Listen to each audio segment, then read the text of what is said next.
ಅಕ್ರಮ ಮದ್ಯ ಸಾಗಾಟ ಮಾಡುತ್ತಿದ್ದ ಕಾರೊಂದು ರಾಷ್ಟ್ರೀಯ ಹೆದ್ದಾರಿಯ ಚರಂಡಿಗೆ ಬಿದ್ದಿದ್ದು ಕಾರು ಚಾಲಕನನ್ನು ಪೊಲೀಸರು ಬಂಧಿಸಿರುವ ಘಟನೆ ಸೋಮವಾರ ಕಾಸರಗೋಡಿನ ಉಪ್ಪಳ ಗೇಟ್ ಬಳಿ ನಡೆದಿದೆ.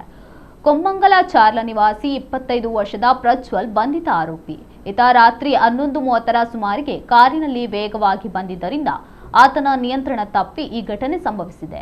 ಇನ್ನು ಸ್ಥಳೀಯರು ಕಾರಿನೊಳಗಿದ್ದ ಚಾಲಕನನ್ನು ರಕ್ಷಿಸಿದ್ದಾರೆ.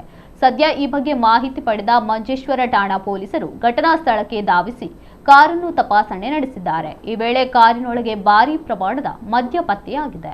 ಪೊಲೀಸರ ಪ್ರಕಾರ ಸುಮಾರು 39 ಬಾಕ್ಸ್ ಮದ್ಯಗಳನ್ನು ಮಂಗಳೂರಿನಿಂದ ಕಾಸರಗೋಡು ಕಡೆಗೆ ಸಾಗಾಟ ಮಾಡಲಾಗುತ್ತಿದೆ ಎಂದು ತಿಳಿದು ಬಂದಿದ್ದು, ಈ ಬಗ್ಗೆ ಇನ್ನೂ ಹೆಚ್ಚಿನ ತನಿಖೆಯನ್ನು ಪೊಲೀಸರು ಕೈಗೊಂಡಿದ್ದಾರೆ.